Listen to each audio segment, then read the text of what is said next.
difícil aprender com o jovem. Com o jovem você aprende a exorcizar o controle sobre os egos. Porque o jovem de hoje, ele tem um caráter imediatista fantástico. Então ele ainda não se conscientizou que uma carteira de renda mensal, ela não se faz em um dia, nem em um mês, nem em um ano. E ele não se deu conta, tá certo? Que ao formatar uma carteira de renda mensal, ele vai colocar alguma coisa, depois a empresa coloca o resto. Quando eu fiz esse trabalho que ela segue hoje, Ações Garante Futuro foi um trabalho feito. Então eu descobri, porque o importante é você descobrir coisas que o mercado te ensina e que não está no livro. Quando eu digo não está no livro, você não tem nada escrito sobre isso.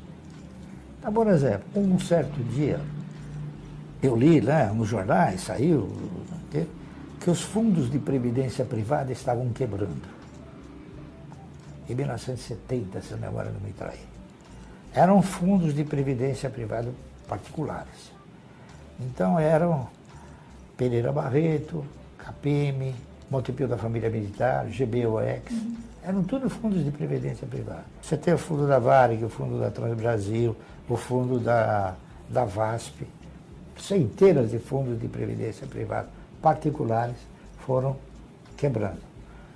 Então eu cheguei numa conclusão, eu falei, poxa, se o dia da manhã eu quiser ter uma renda, eu vou ter que apoiar para a aposentadoria, não é isso? Para a previdência. Mas aí eu analisei o seguinte, o que é a previdência? Em termos de concessão. Ela é uma provedora, certo? Você ganha 50 mil reais, a Previdência te dá 3. Então ela provê recursos a você, no mínimo para você se viver. Vai. Então esse é o espírito, a essência da Previdência.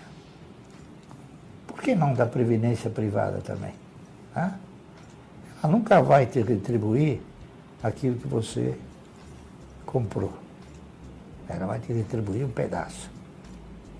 E nem sei se ela vai honrar, porque até agora, todos que eu conheço que investiram na previdência privada, tiraram e soltaram foguetes, porque perderam pouco. Tá certo?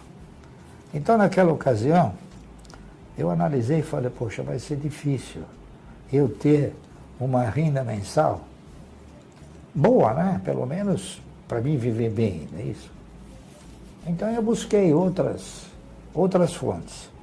Mas antes de buscar outras fontes, eu fiz o seguinte, falei, poxa, o cidadão que trabalha na iniciativa privada, ele, ao se aposentar, ele ganha uma provedoria, né? E funcionário público? Funcionário público não se aposenta, você sabia? Ele ganha o mesmo salário. O que acontece? A Previdência passou a ostentar a postura de provedora e empregadora, porque ela paga o salário. Eu falei, bom, então eu nunca vou me aposentar nessa estrutura. Então, o que eu tenho que fazer para ter uma carteira de renda mensal? Então, eu analisei todos os investimentos viáveis possíveis, não é isso? E nenhum deles se apresentavam como capazes de estruturar um investimento a médio e longo prazo. Então, quem colocava em evidência a perspectiva de você investir a médio e longo prazo? Bom, naquela época eu pensei, bom, o Banco do Brasil, ele já tem acho que 90 anos, então, logo ele vai ter 150, vai ter 200. Então, ele serve. As empresas de energia elétrica também servem. As empresas de alimento também servem. Então, eu fui analisando E fui chegando numa conclusão, o setor financeiro, não é isso? Então eu fiz o seguinte, falei, bom, para mim me aposentar pela Previdência, eu preciso contribuir 30 anos. Aí eu fiz essa pergunta para mim, e se você comprar 1.000 ações por mês, durante 30 anos, o que acontece? Bom, vamos ver o que acontece.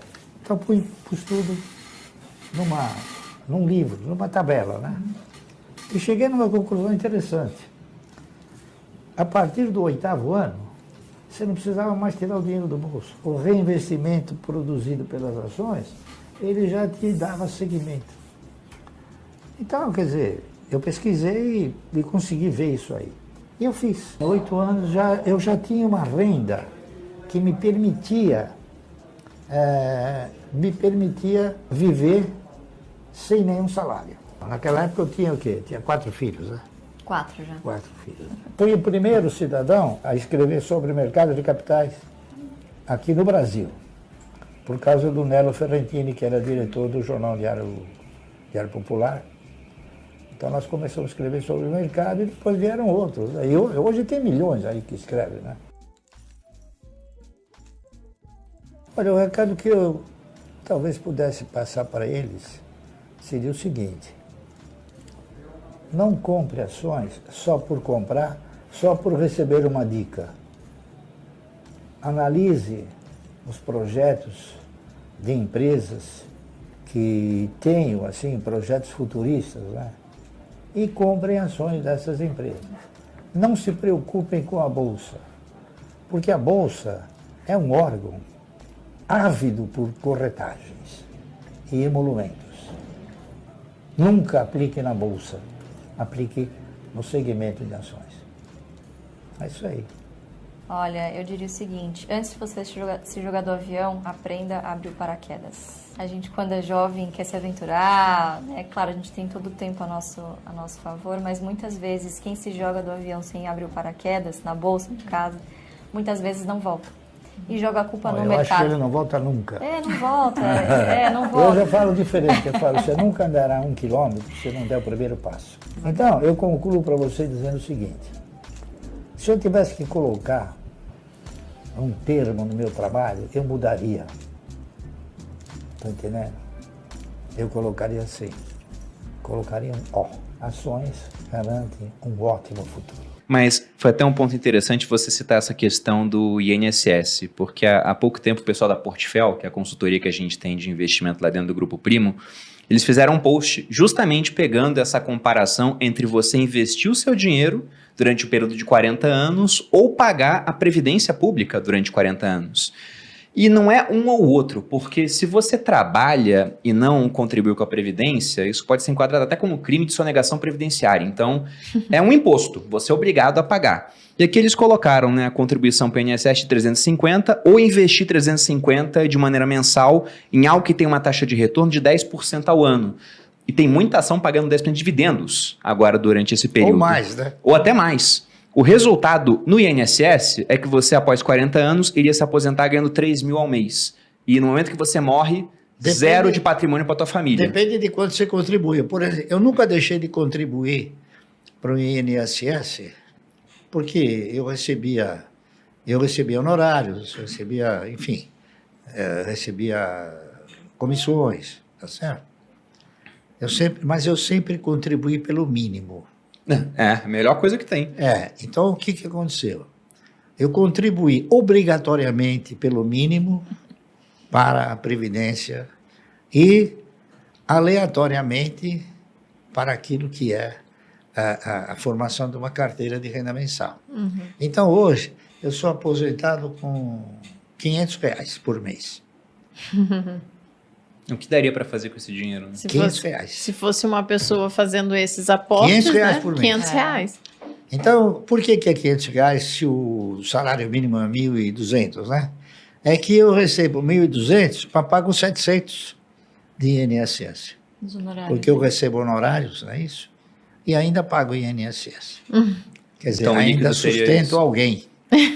Sustento a previdência de alguém. Não, e o que fica interessante nessa comparação que eles fizeram é que, olha, 350 por mês durante 40 anos você ganharia 3 mil pela Previdência, mas no momento do falecimento você tem 0 de patrimônio acumulado, então você não tem nada para deixar para sua família. Já investindo R$ 350 por mês ao longo dos 40 anos com 10% de retorno, você teria um patrimônio acumulado de 2 milhões. Nossa. E aí isso te gera uma certa renda, depende de como vai estar investindo, você vive daquela renda e no momento do falecimento você consegue ainda passar um patrimônio para sua família. Enquanto no INSS o patrimônio que você teria construído fica para o Estado no final das contas. Não, mas acontece que esse cidadão que fez essas previsões aí de 10% ao ano, ele foi muito modesto. Mas na internet tem que ser modesto. Não, mas diz, em termos de rentabilidade, Isso. dá para ser muito mais. Muito mais. Bastante mais. Como a gente estava comentando aqui, tem várias ações pagando mais de 10% de dividendo apenas nessa questão dos últimos 12 meses. Algumas muito mais do que isso durante esse período. Até por isso que eu fiquei curioso para saber se você tinha feito a conta. Deixa eu até falar uma coisa para você. Existem ações pagando mais de 100%, mais de 200%, mais de 300%. Por quê? Por exemplo, você tem ações que comprou 15 anos atrás, 10 anos atrás, por R$1, tá certo? E hoje você recebe R$10 de dividendo. O teu custo é R$1. Sim, já ficou lá para trás. Então, se você não compra mais, o teu custo, o retorno é muito superior. Não é isso? Que é o yield on cost. É que isso que você está falando é se você comprar agora, já. Mas se você olhar para um pouco do passado, por exemplo, eu tenho ações que eu paguei 25, 30 centavos e ela já me pagou R$20 de dividendo. Quanto é isso aí? Não, é 100 vezes mais. 300, 400, 500, 1000% a mais. Então, por isso é que o ganho obtido através de ações, ele é imprevisível se você for um investidor. Depende do resultado da empresa, depende de uma série de fatores provenientes da empresa. E uma empresa que tem um histórico de ter um bom aproveitamento do seu parque fabril, tem um bom retorno, tá certo? Em termos de receita, gera riqueza, distribui essa riqueza, ela é uma empresa que vai sempre ter o quê? Uma condição sustentável para te devolver proveitos. Então, é isso que tem que olhar, entendeu? Não, concordo. E até aproveitando essa questão de que você investe há muito tempo.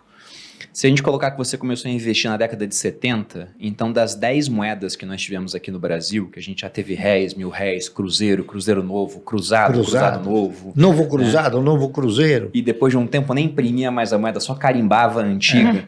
Dessas 10 moedas, você pegou 8 durante sua trajetória como investidor. Você pegou hiperinflação aqui no Brasil. Não, na acho verdade, que eu peguei se a gente mais pega de 8. Acho que eu peguei mais de 8. Então você pegou 9. Pegando desde que você nasceu, pode ter sido 9. Nós começamos desde 60, antes de 64, acho que teve o primeiro Cruzeiro Novo. Foi na década de 70, Cruzeiro Novo, foi com os militares trocaram. Então foi logo depois do começo, do governo militar. Não, acho que teve antes, teve um Cruzeiro Novo, sim. Mas você pegou, pela minha conta, 8 das 10. Peguei todas. Na verdade... E pegou um período de hiperinflação também. Como é que foi essa época? Né? Foi uma hiperinflação. Mas como é que era? Porque eu fico pensando, o pessoal fala muito de, olha, o Brasil para crescer tem que ser mais produtivo. E aí o meu vô, ele falava, pô, como é que vai produzir naquela época? Você tinha que ir no mercado todo dia porque o preço estava sendo reajustado. Você tinha que tirar o dinheiro do banco no começo do dia e depositar no final, porque senão você não ganhava overnight e o dinheiro perdia valor. Então você passava das 24 horas do dia, umas 4 horas em fila. Tentando fazer compras. Por Estocando, conta né? de hiperinflação. Imagina a loucura que era. O mercado ele teve uma evolução, o mercado financeiro, é claro, né? Ele teve uma evolução. Quando se implantou a caderneta de poupança, o objetivo do Estado era retirar recursos do meio circulante, pagando um retorno ao cidadão. Então, se a memória não me trair, o primeiro intervalo de remuneração da caderneta de poupança era anual. Depois ele passou a ser semestral. O cara tinha que deixar o dinheiro preso durante um ano para ganhar um retorno. Então. Então. Por quê? Porque você tinha uma visão de investimento maior. Então, voltou para 6 meses. Por quê? Porque aquilo abreviou. O sentimento de ganho abreviou. Tá certo? Depois de 6 meses, passou para 3 meses. Depois de 3 meses para 1 mês. Entendeu? Então, foi uma regressão gradual, não foi... Então, por quê? Porque também a estrutura financeira do país, ela veio se maculando nessa questão da inflação gradualmente, não foi de repente.